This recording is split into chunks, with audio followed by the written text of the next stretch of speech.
This is still the Polity, and we're reaching you live from the Abuja studios of Kaftan TV. Joining me now to discuss the progress report on the renewed hope agenda of the President Bola Ahmed Tinubu administration is Honorable Oyakhilome Bello, the APC USA National Youth Leader. You're welcome to the program.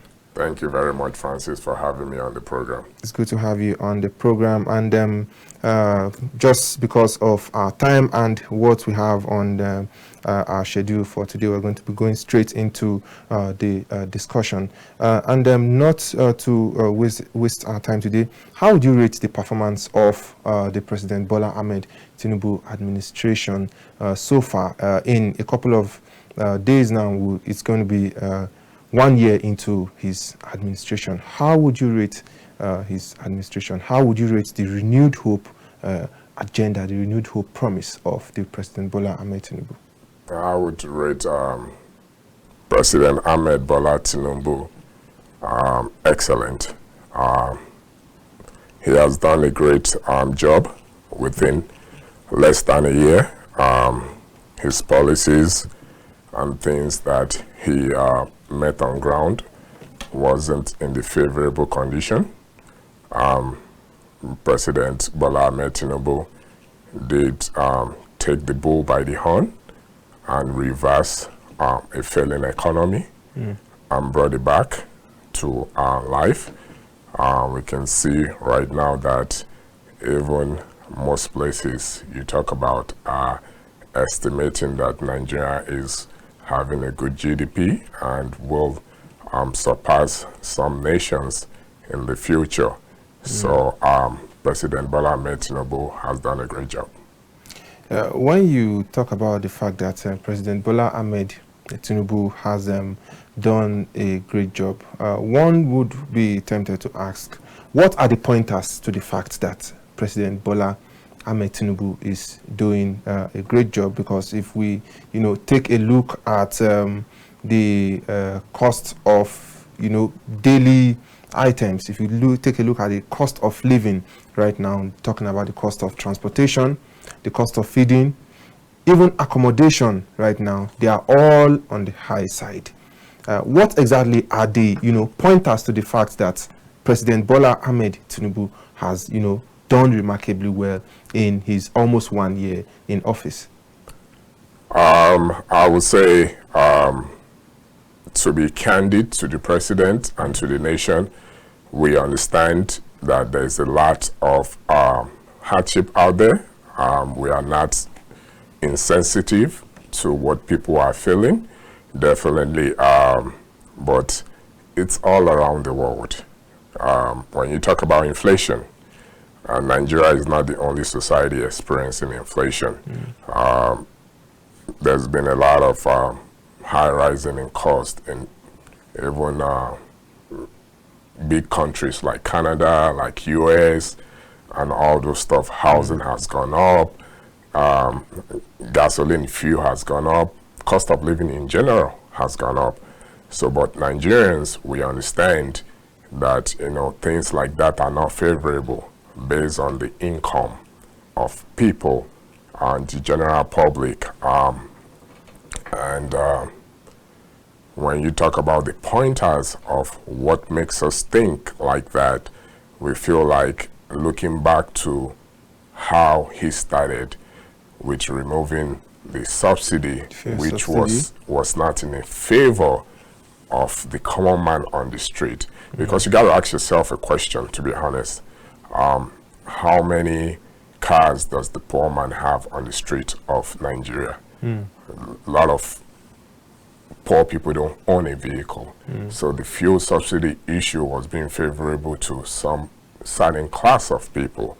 And he had to remove that and try to turn around that to where it's been needed the most. Nigeria couldn't have sustained the fuel subsidy for a very long time. That's just being honest. So he took that one off and tried to put it where it's been needed the most. And even though he spiked things up, including the dollar, it went up, but you could see at a certain point right now, everything is turning around. But the sad part of it is, no matter how things goes up, when things are like the dollar is coming down right now, the prices of commodities it's still up. staying the same. Nothing is going to drop back from where it has been. That's just the sad part about it. So we can say if dollar goes, or when dollar was going up, it's because of dollar I put up my price. Now dollar is falling, can they say, oh, it's because of dollar I dropped my price? It doesn't happen that way. It doesn't happen that way. So let's give credit to where credit is due. Within 11 months, he has done an excellent job. Talking about doing an excellent job, sometimes during the Ramadan, during the recently concluded Ramadan, while the president was, having his iftar with some members of the business community in Nigeria, he famously noted that the economy is looking good. Do you agree with the fact that the economy is looking good? Yes, it's looking good at the moment. Okay. Yeah. I just want to base my question on what your response would be. And he emphatically asked Nigerians not to worry about the inflation rate. I'm sure you know. Yeah. I'm sure you can remember. Yeah. Where I'm trying to quote now, that we will bring it down. That's correct. I'm quoting the president now. Yes. Ever since the inflation rate has gone up to 33.20%. When he made that assertion, the inflation rate was around 29-30%. Right now, the inflation rate has gone to 33.20%. How do we juxtapose these two scenarios? The president said, "Do not worry, we will bring down the inflation rate." Few weeks later, the inflation rates are going up, and we are still, we should still give a thumbs up to the administration. We want to know what exactly are the pointers. Okay, when this when the administration took over, the dollar was at this point. We were able to bring it down to this point. That is it. That should be an example of a pointer. When this administration took over, Nigerians in some parts of the northeast could not sleep with their two eyes closed. The Boko Haram terrorists and bandits, they've taken over a lot of places. They've sacked villagers, people from their villages in some parts of the northeast and the northwest. This present administration has been able to recover those places. This present administration has been able to recover those places. Those are the kind of pointers that we want to. So now, if inflation rate has gone, has gone up when the president said we will bring it down, how do we juxtapose these two scenarios? Francis, I like to say everything is timing in life. There was one article I wrote when President Bola Ahmed Tinubu became president, and I said Nigeria is going to be looking for miracle workers. Taking the helm of president, you're dealing with a society over 200 million. And if things have gone wrong over the course of time, you don't expect a magic wand within a snap of a finger and every sector, everything should just turn around. It doesn't work that way anywhere in the world. Okay. I'll give you a couple of analogy. One of them is you can destroy a house. I can bring a bulldozer and destroy this house in few minutes. Yeah, absolutely. I can put a trillion worker here. It won't be built within that few minutes. Absolutely. So that's the process that you have to understand, that life in general. You can plant something today and expect it that you're going to feed it all the water on earth and immediately it's going to grow. Everything in life is timing. Okay. And I wrote that article saying people should be patient with President Bola Ahmed Tinubu. The expectations was high, the hopes was high, and this is the man that he's just trying his best to meet all sectors of the Nigerian economy. If you're talking about insecurity, we know there are challenges, but he's trying his best. If you talk about if it's just the economy itself, we know there are challenges. He's trying his best. Every area you can talk about. So when he says he understands that the inflation rate is a concern to the Nigeria, and mind you, this is the first time we have a listening president. Let's be real with ourselves. Okay. Other presidents, you can complain as much as you want. They will act like they're not, but President Bola Ahmed Tinubu listens to what you say on the street. But Nigerians are complaining that they are hungry. We understand. We understand this fact. Okay. Part of it is he's trying to encourage homegrown, which is the best, because at the end of the day, if we can nip that homegrown product, agricultural product, mechanized farming, and all of those, it will be an advantage to the economy, because now you can even have huge exportation. We're talking about the economy. Nigerian economy only depends on oil. We have, over the course of years, neglected the most important thing. So we import, our importation is more than exportation. So things needs to be corrected, and all these things can be corrected within 11 months.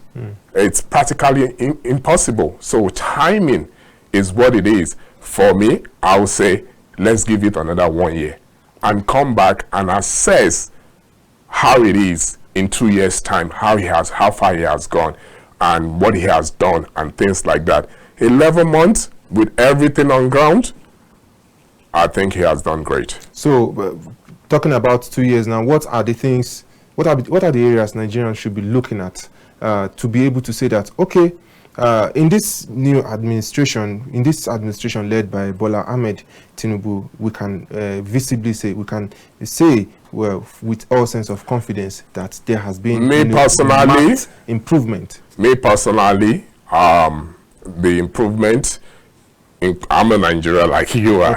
Personally, I want to see the president tackle the aspect of minimum wage. Okay. That is a factor because of, like I said, the inflation going on.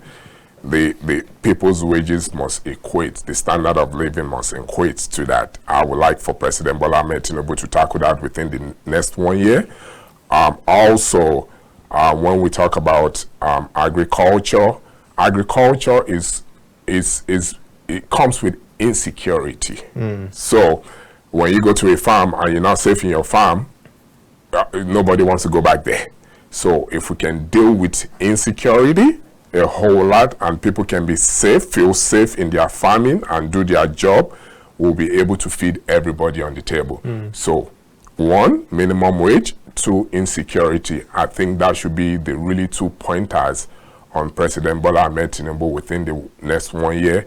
If we can put food on people's table and people can have money in their hands, I think the wailing and the crying will beginning to see an economy that is blossoming.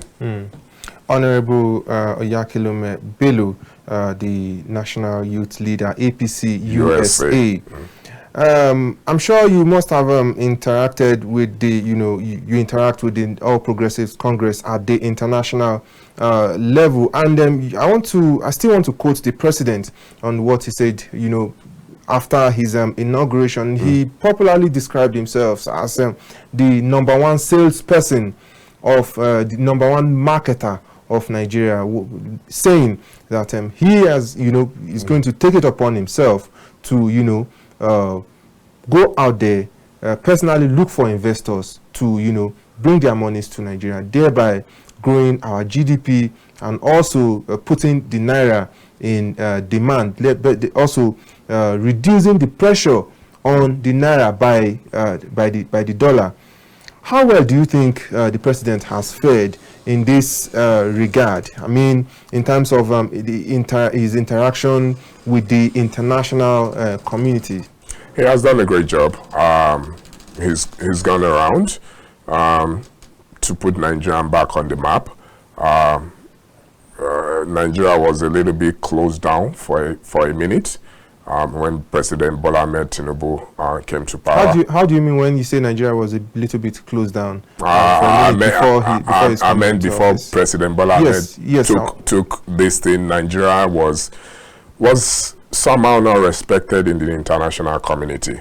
Now respect is back to Nigeria, all around the world. President Bola Ahmed Tinubu personally have gone to places and showed up to say, look, we are open for business. Come invest in Nigeria. But like I say, you know, you have to put your house in order before you go invite an outsider and come say, come to my house, come party with me. If your house is not in order, then it becomes a problem. So are there investors that are coming in? Yes, we have a lot of investors. Can we do more? Yes, because people still have concerns, and those are the concerns that President Bola Ahmed Tinubu will be addressing in, you know, coming soon. I hope, you know, he gets there too. And we will see a lot of foreign investors. They're pouring in right now. You know, I can pinpoint a couple of them that I know that they are willing to come to Nigeria and do business in our society. But if it's United Nations General Assembly, President Bola Ahmed Tinubu personally came there, rang the bell of the New York Stock Exchange. He's gone to France. He's gone to everywhere to go campaign. United Arab, you know, he's gone everywhere to go campaign that, look, Nigeria wants you guys. We want your business. Come invest. Come, let's do business together. I mean, yes, he has done a great deal. Talking about the United Nations General Assembly, last year, when during the convention, President Tinubu met with the Nigerians in diaspora, and then part of his speech to them was the fact that he urged them to change their perception about Nigeria, to begin to see Nigeria in a positive light, as it will, you know, give them more confidence to come back home and invest back home. How well do you think this administration has fared in terms of convincing Nigerians in the diaspora to, you know, in terms of gaining their confidence in Nigeria once again, that Nigeria is a safe place for me to take my money and invest? As far as that is concerned, like I say again, everything is a work in progress. I'm here now. I'm diaspora. You're here, but you may be going back anytime soon. I mean, home is home. Home is home. And we did a great deal about investing in Nigeria. You get what I'm saying? Okay. I'm just saying that this is a prime example of a diaspora who is in Nigeria and saying Nigeria is safe, and we have our investment in here. If it's in the, and we're doing community service. So let me just ask you this now. Your being here now, is it a product of, you know, President Bola? Is it a product of one of President Bola Tinubu's policies that, you know, succeeded, or it's the normal tradition, your normal tradition? Nigerian in diaspora, once in a while you breeze back home and, you know, breeze back. So your being here now, is it a product of, you know, I could tell you it's both. It's both. Yes. You may want to I can tell you it's both. When you also talked about community service. Yes, I could tell you it's both, because proud before President Bola Ahmed Tinubu became president, I wasn't this frequent in Nigeria. But now I am. But prior before President Bola Tinubu, you were not frequent. No, I wasn't. But once in a while you return home. Once in a while. I can tell you for a fact there are Nigerians for the past 15 years, for the past 20 years, they don't know what Nigeria looks like. Yes, I mean, basically, I agree with you on that point. Okay. They do not know. And part of our job right now, it's for me to show them the limelight and let them be confident enough to say, okay, I'll give you a good example. Not this trip, I think my last trip before this, okay. I met a lady in the plane whom I had known in America, and she was coming home after 9 years to bury her father. Okay. And she was a little bit, you know, concerned. Worried? Yeah, very concerned. Okay. And the first thing I said to her is, you can't be afraid of your father's home. You know where I got that from, you know. I quoted that. I said, you can't be afraid of your father's home. Nigeria is your father's home. So you should be confident and be able to come home anytime you want into your father's house. And that was the confidence. But when we got here, because we were in the same flight, I did what I needed to do to let her know that Nigeria is a safe place for her. And last month, she came by herself and she was excited to even let me know that, you know what, I can frequent in Nigeria. Okay. So sometimes we have a job to do. You have a job to do.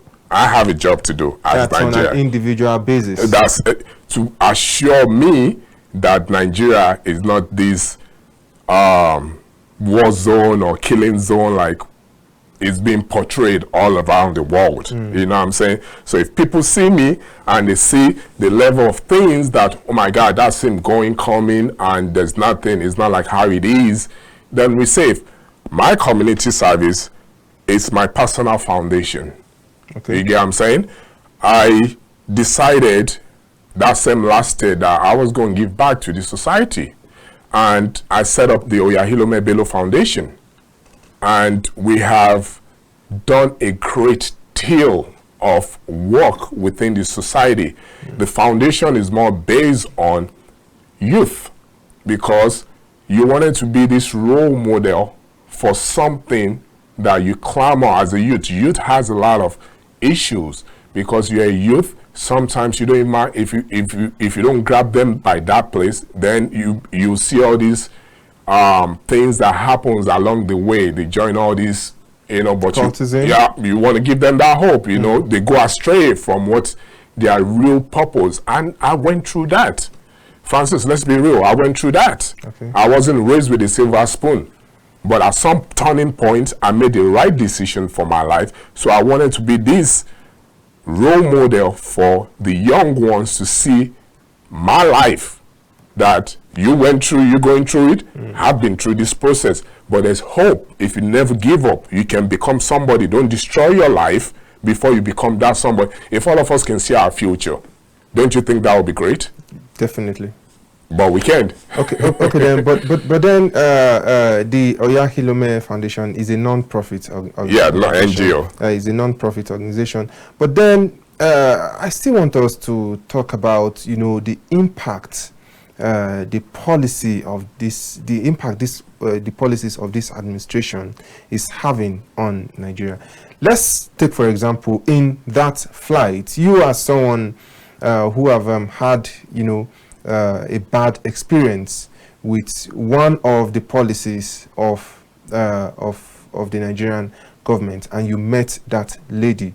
I'm quite sure your response to her fear of returning home wouldn't have been, you cannot be scared of your father's house. I'm very sure about that. So we want to know exactly how well this administration, talking about the president, portraying himself as the chief marketer of the Federal Republic of Nigeria, how well this policy, his claim, has directly, influenced Nigerians in the diaspora to say, no, now is the time for me to go back home, and put something in my fatherland, and contribute my own ingenious quota to the development of my fatherland.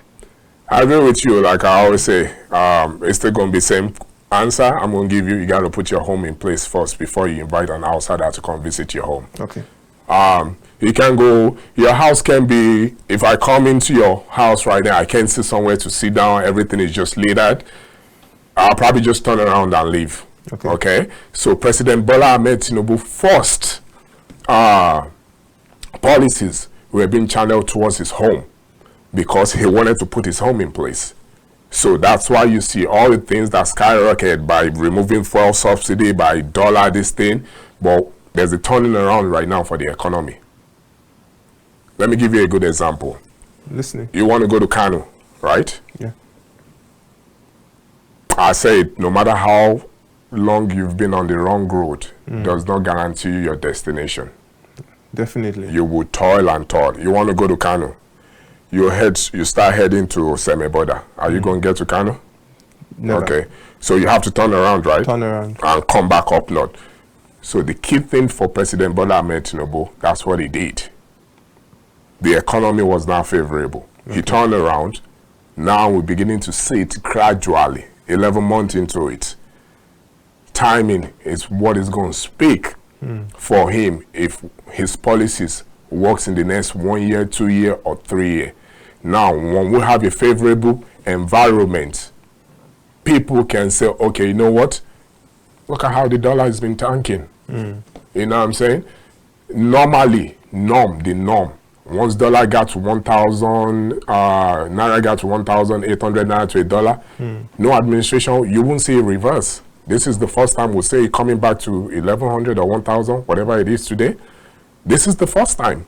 Everything that goes up, we know everybody will be like, it doesn't come down in Nigeria. But you can see something coming down in Nigeria. So I'm saying to you, give it more timing for you to see the influx of what you hope. That man you hope that has lived in America, in UK, in Russia, in France, wherever the part of the world is for 20, 30 years, to be like, now I can call Nigeria my home. I can come back home. Some things needs to be put in place. I'm not saying there are not people who still believe in the Nigeria of their dreams, people like me, that I'm coming home, but there will be more of us when that time comes. All right, because you spoke at length about the, naira to dollar, I want us to, delve into it. Just like you said, the dollar came all the way down from 1,900 naira to a dollar to about 1,000. As at this afternoon, it's selling for 1,050 naira to $1, and that's quite remarkable. But then the prices of commodity in the market still remains the same, and experts have said the reason why this is so is because this naira rebound is not being backed by production. That this naira rebound, they are all, products of speculations. The government of the day, are kind of doing some tweaking to ensure that the naira continues to gain against the dollar. What are your thoughts on this? Because if experts are saying that if the gains of the naira against the dollar is not backed by production, it's just a matter of time. It's destined for another implosion. I disagree with that. I totally disagree by it's not being backed by production. Yes, we know that there's Nigeria, we're more of a consumption society than production society. We know that. But what was the basis for it to go up before? That's the question you ask. And if you look at the brains the president has infused into governance, those are the things you're beginning to question yourself. A very, very good brain. Somebody like the Apex Bank governor, Yemi Cardoso, which I pull my hat for, has done a great job. I mean, come on, you cannot compare oranges with apple. We've seen worst, and now you're seeing intellectuals really doing things. So you should be able to know that if this process continues for another 6 months to 1 year, what is it really going to look like? If it continues for another 2 years, what is it going to really look like? I mean, these are people that are expert. Wale Edun is expert in his field. We've seen them work before. So when you see all these people, good example, there was one time they will always say there's no booklet for just Nigerian passports. So are you going to give credit to the interior minister for all his are you going to give him credit for all the work? Nigerians have named him the poster boy of the President Bola Tinubu's administration. Yeah, so that's what I'm saying. They are working. They are really working. We cannot take away from the CBN governor. He's really doing what he needs to do. So these are people who I wonder how they sleep sometimes. Like the 24 hours is not enough hours in the day for all these things. And you're talking about 11 months time frame for all this. Let's give it time in a little bit more and see. Okay, then our time is far spent. But before we get off the program today, I want you to give me a brief breakdown of the roles you play as APC USA, and particularly in your own capacity as the national youth leader, APC USA. Well, the role I play personally, we are APC USA is a chapter of the APC Nigeria, and on APC USA we have branches. I am the national youth leader of the American chapter. Under me we have different state youth leaders. Okay. I play a role of organizing the youth. We do our meetings. We sit on committees. We deliberate about things. One of the deliberations was back then when we were doing the campaign, and everything was like the youth ministry should be different from, you know, youth and sports. We wanted it separated. We didn't want it to be together because Nigerian youth, 60% of the population is high. Those were all our deliberations and stuff. Somehow, Mr. President got a hold of it, and you can see that he listened. Just like you described the president as the president who listens. Thank you so much for your insightful analysis, Honorable Oyakhilome Bello. Once again, the APC USA National Youth Leader. We really thank you for having me. It's been a pleasure being on your program. Thank you. Thank you so much once again. Viewers, this is where we draw the curtain on today's episode of the program. Do well to join us again, same time, same station tomorrow. My name is Francis Adeniyi. Bye.